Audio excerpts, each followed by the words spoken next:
I'm Letice and I'm with Cut&Stuff on location, Shop Talk. Today's topic is, what is it like being a black woman?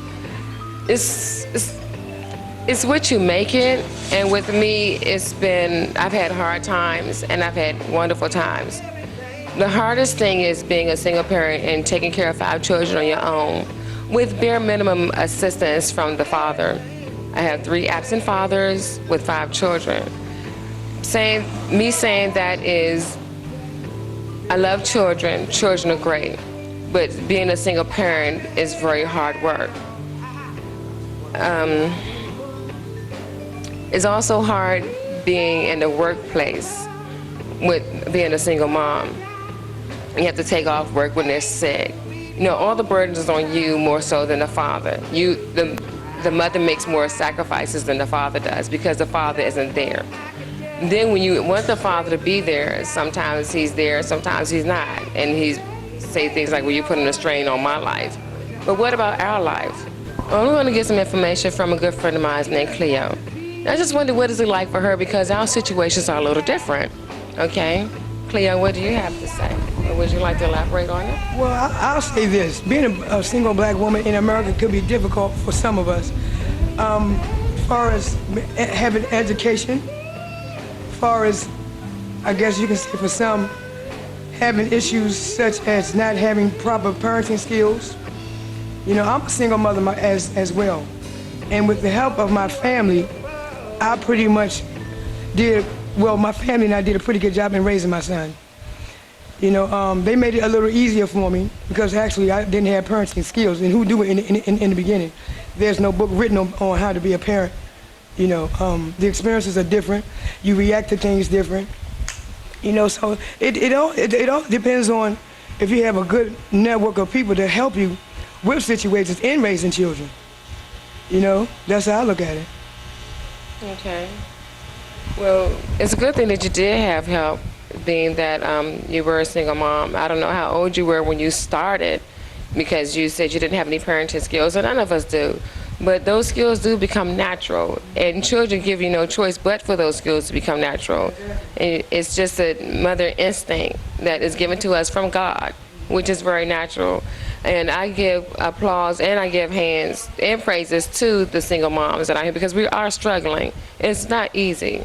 And if you have a loving mother yourself, you know what I mean, you can learn from her on how to raise kids as well. See, some of the experiences that my mother had with me, as far as, you know, disciplining me, teaching me how to be a young lady, but by me having sons, I use pretty much the same tools that she instilled on me, her and my dad actually. You know, and they did pretty good raising us. And so I really don't have, you know, like I couldn't say that my mother wasn't a loving mother. So in order for my mother to be loving, I learned to be a loving mother as well to my sons. Mm-hmm. Yeah. You know. I can say the same thing about my mom. She's very loving, and today she's still loving. And sometimes where I can't play the role that I can play as a mother, if I can't be there for my children, my mother will step in and do what she can for them. And that's what happens with a lot of us single mothers in this area. A lot of our mothers can step in for us and take control of what we can't due to certain things that we may go through, which is a blessing. Another phase of being a single black woman in America or the United States is the respect that we get from men. How do you feel about that, or what are some of the situations that you've had with receiving respect from men? Well, I do believe that a lot of women have been disrespected, but it's the way that they deal with it. Do they allow it, or do they do something about it by correcting it? You know, some women won't allow individuals to disrespect men, to disrespect them. In no sense, it's not acceptable to some. For some women that accept it is because I believe that they think it's all right, and some of them know no better. You know, me, myself, I demand respect because I give it. You know, and if I feel I'm getting disrespected by a guy, a male, I do believe I would have to check it and then move on and not allow it. Don't let them think that it's all right and it's acceptable, because it's not. It's not acceptable at all. Well, me, I have a problem with that because men disrespect me because they think of me as being a younger person. no one can believe that I'm the age that I am. So a lot of men approach me disrespectfully, thinking that I'm in my 20s, and they don't realize that I'm in my 40s. So I have a problem with that on a day-to-day basis. As a matter of fact, today I was totally disrespected by a young man, and the things that he said to me was vulgar, and I told him that it was vulgar. And so you have to let them know and tell them in a nice way that what you're saying is very disrespectful. And like Cleo said, do not tolerate that, and check them at that time, because if you don't, they will continue to do that. And I think that we all should be respected. And the young guy here, Fox, who's cutting Cleo's hair, I think he's very respectable. When I first met him, he treated me with the utmost respect. I had never met him before, and I thought that that was nice. And I also told Cleo that, you know, he's a very nice guy, and he respects people. He offered me some food. They were grilling, and they were through grilling earlier that day, but he offered to put some food on the grill for me and a friend of mine, and Cleo, and I thought that was very nice. So, Fox, what do you have to say about that? And why are you so respectful to women? I strongly believe that the respect piece begins from a male to any female, regardless of nationality, age, differences. It all starts at home. And when a mother does her duty, which is to teach that child, male, to be very gentle, yet the man that he is to become, then he becomes the gentleman that in fact his mother's work in which she sends out. And that's the beginning of it. And when you kind of like in search of friendship, conversation, social, business, or what may have you, you're always going to have situations that arises where disrespect appears on the set. But just like I heard the sister here, Cleo, say earlier, if you tolerate it, sure, it can exceed to a higher level. But if in fact you check that man and remind that man of what source he really obtained his information in becoming a gentleman, that he would give you very much the same respect that he would want the next man to give to his mother, sister, daughter, niece. Exactly. Thank you. I just saw another young guy who just came to sit down next to Cleo. I think he wants me to ask him the same question. And when I came in here last week, he was very respectful to me as well. He's a very nice guy. As a matter of fact, I like your glasses. Okay. Okay, and how did you, I'm sorry. When I didn't get your name the first time I came here. My name is Scar. They call me Scar Reynolds. Okay. And, Okay. On the subject of respect of women and men, I come from a family of 7, mother, single parent, and during my time of coming up in the neighborhood, you know, we was taught to respect elderly people at all times. Yes, sir, no, sir. Yes, ma'am, no, ma'am. And that's how I was taught, and that's how I was brought up. Today, I teach, I have taught my girls. I have 7 girls and 1 son also. And I have taught all of them about respecting one another. First, respect yourself, you know, and then in life, you respect other people, and you demand respect. Today, I have seen this respect deteriorate amongst our young people, and it's a shame. Well, how do you feel about that? Well, I myself feel disappointed and kind of disgusted, because I know it starts in the home. You know, if the parents don't correct them and teach them, you understand, the rights and wrongs about life in general, about respecting the elderly, hey, they'll take it and run with it, you know. And today, you know, that's why I don't like to ride public transportation today, because of that. I hear so much disrespect from these youngsters on the buses, teenagers, kids. They don't have no respect for elderly people. not even for themselves. And at first, I mean, I blame the parents. I think everything revolves from the family. If you don't get it from the family, you won't get it from no place else, because it's a dog-eat-dog out here in this world. So, and my philosophy is, and listen, I respect you, you respect me. I don't want no more, no less from a person. And today at my age, I still say Mr. and Mrs. to elderly people, you know, and that's how it's supposed to go. But putting the blame or blaming people, you know, I think these kids have to take responsibility for their actions and the way that they talk. And their language is, I mean, it's ridiculous. I don't know what they teach them in school today as far as English. Right. They don't speak proper English. They don't talk properly. I mean, there's so much that's out of whack with today's kids. It's a shame. I don't have a solution right now, but I do know one thing. If we don't get a handle on it, it will deteriorate much more than what it is already.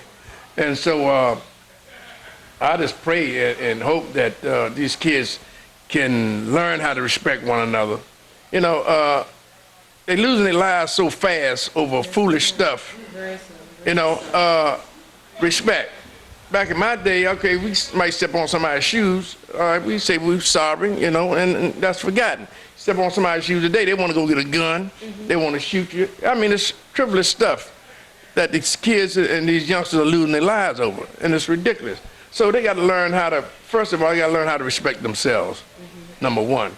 Then they got to learn that society will not accept the way that they carry on as far as their language, you know what I'm saying, towards one another, calling one another bees and, you know, all this kind of stuff, you know, amongst women and that N-word, you know what I'm saying, amongst our people.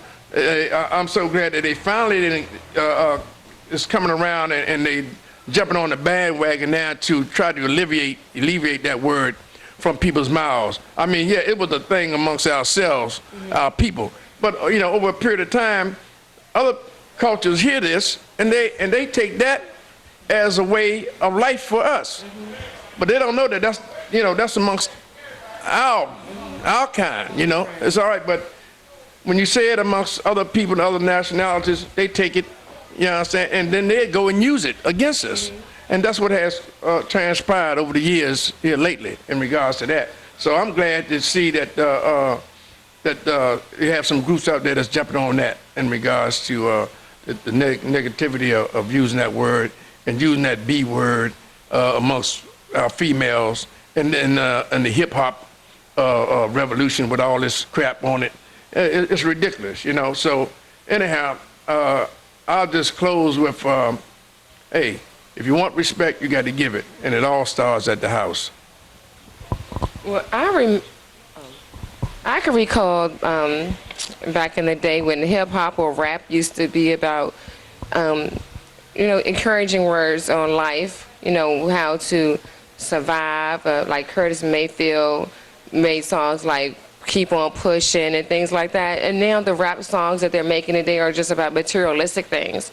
And so children are really into listening to rap, and they're listening to how the rappers rap about materialistic things. And so they want those materialistic things, and they try to get those materialistic things any way they can. Now, back in the day when you had songs about, you know, how to love somebody and keep on pushing and songs of encouragement, that's what they were doing back then, trying to, you know, live right and do, you know, sometimes music has an influence on people. So I understand what you're saying about the rap music. They really listen to it, and some people behave towards that music in a negative way. And I am happy that they are changing that as far as trying to stop using the B words and the N words. And I think that rappers need to put out more positive messages in their songs, yes, as opposed to the materialistic things. And you can get those materialistic things if you finish school, and be respectful towards your teachers and your elders, and learn and read. Yes. That's a key component in regards to what you're talking about. These kids, you know, says instead of trying to go for the easy life, they need to get their education, you understand, and go to school, get a degree. If you don't have enough talent for to go to college, get some kind of trade, learn something that's going to help them, benefit them in the long run. The streets is beat up. The police and the feds, they're on top of everything that's happening now. So the street life is going to be in the past pretty soon. You know, I mean, it's going to always be some out there that's going to be tested, but eventually it's going to all catch up with you. You know, so my advice to these youngsters today: get your education, study hard. If you don't have academic skills for college, try to learn a trade that's going to benefit you in the long run. They making millions off the N-word. They making millions off the B-word. These producers that have these rappers using those words are making millions, right? They had this piece on Oprah Winfrey about 2 weeks ago, and it was very interesting how she wants the rappers to get a grip on using the B-word and the N-word, because it really don't make sense. You know what I mean? It's just simply disrespectful. You know, and it's so much money in it right now, they don't want to give it up. They know what's wrong. Now, they will admit that. They know what's wrong using those words, you know what I'm saying, towards each other. But they don't care because it's about the money.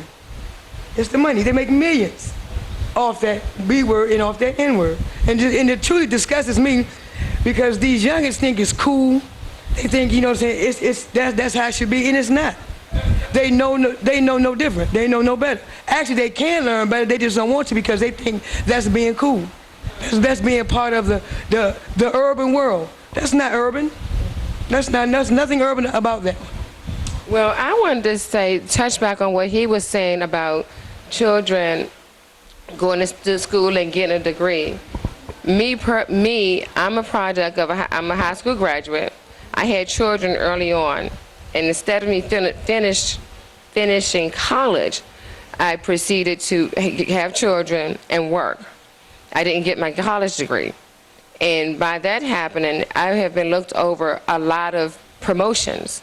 And so now it is very important for children, if you're in high school, to get a college degree or a trade, like he said, because if not, you're going to have jobs such as a receptionist, front desk clerks. It's time for us to start getting career jobs. It's time for us to start taking life a little more, much more serious than now, so that we can be more than what we are.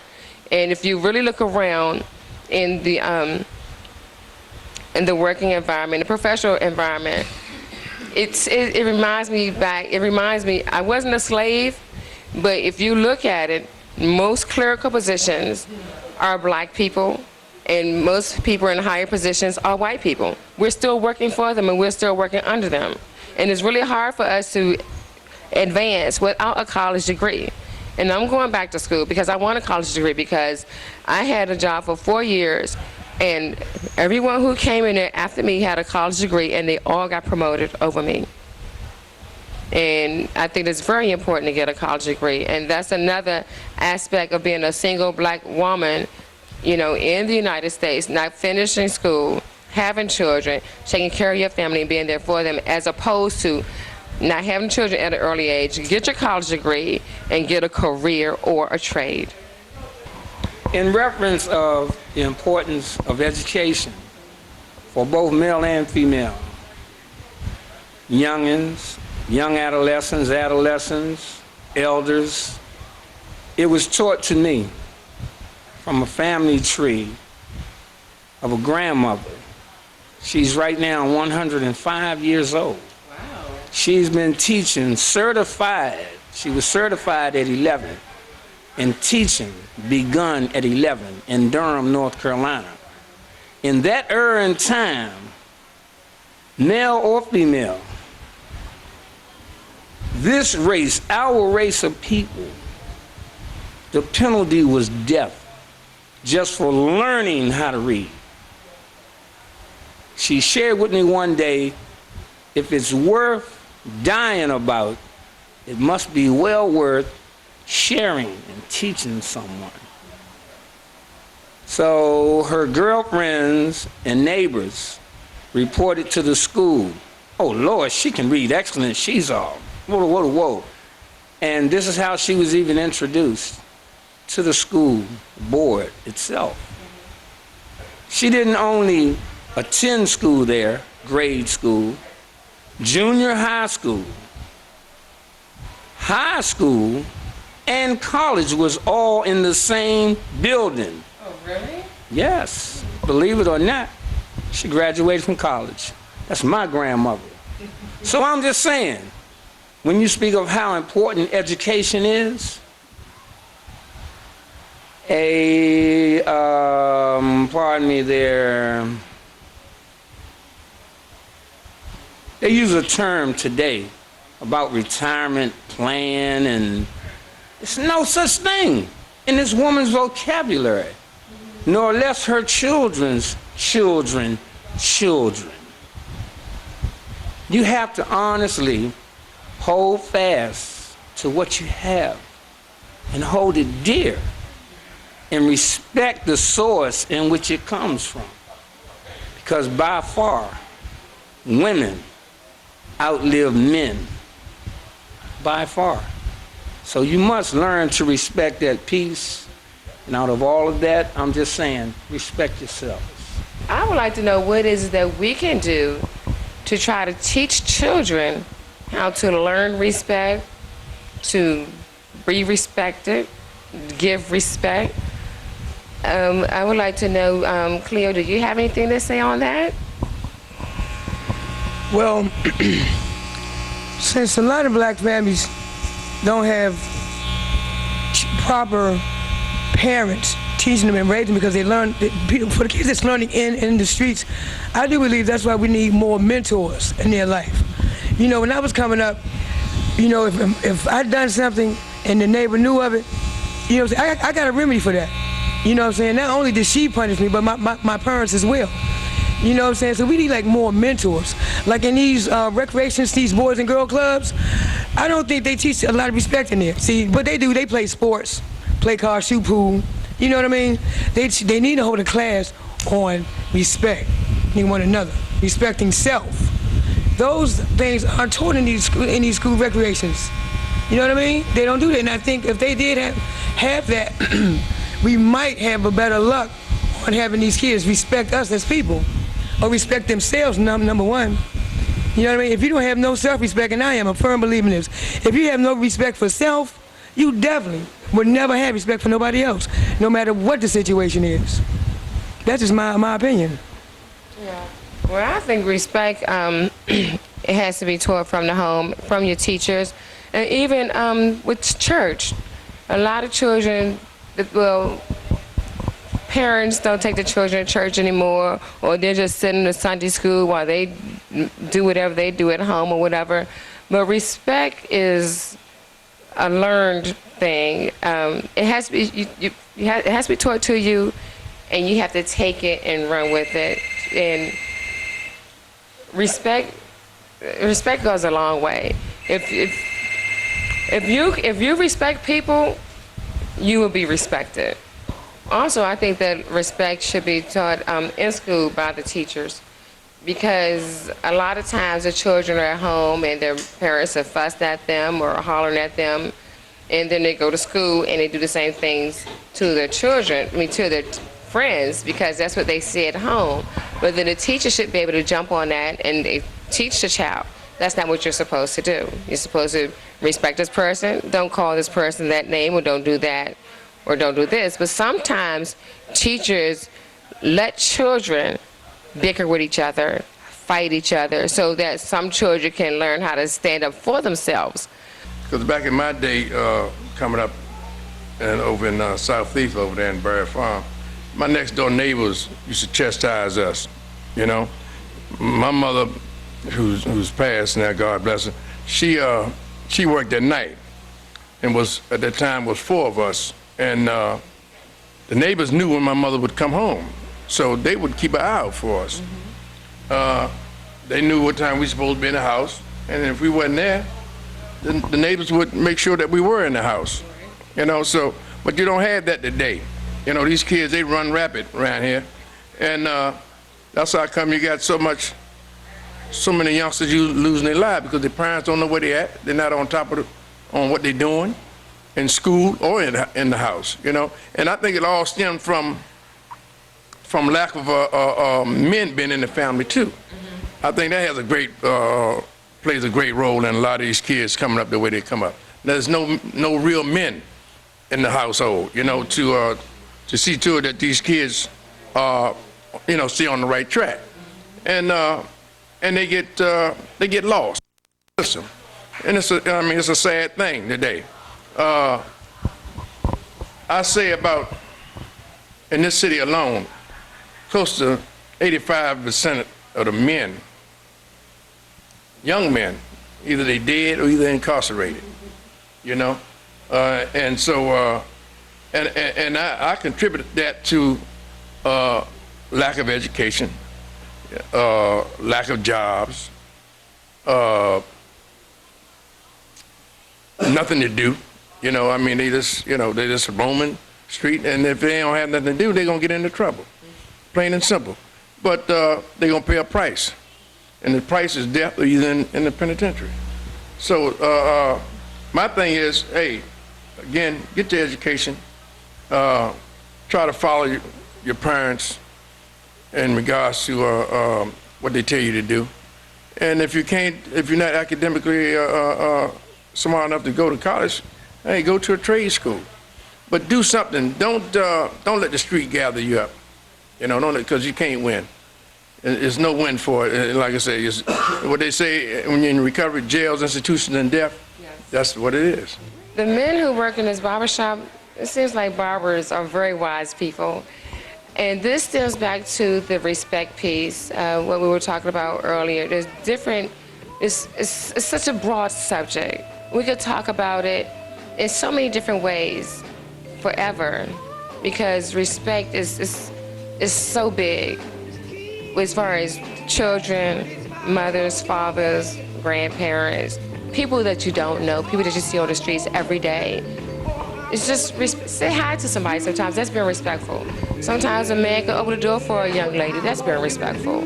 Or offer to, carry the bags upstairs in the house when they have to take in groceries upstairs. That's respect. It also is just showing, some kindness. So with that, I'm going to close, and this has really been a wonderful experience for me. Would you like to, I think Cleo has put her finger up, so I think she has something to say, but let me get the mic to you first, okay? Thank you. I just feel the need to say this. This has been laid on my heart. I was taught to be respectful to everyone because you never know when you're entertaining an angel. Thank you. With that, my name is Latice, and I really enjoy talking about what it's like being Black, living in America. We talked about respect, we talked about careers, we talked about what it's like being single as a black mother. We talked about several things, and respect was one of the most important things that we talked about. We can talk about respect all day. There's a lot of issues going on with respect. So I would like to say that I really enjoyed myself, and I think that Cleo and Mr. Fox and Mr. Scar enjoyed themselves as well. And this is an HCM production on location at Cut&Stuff Shop Talk.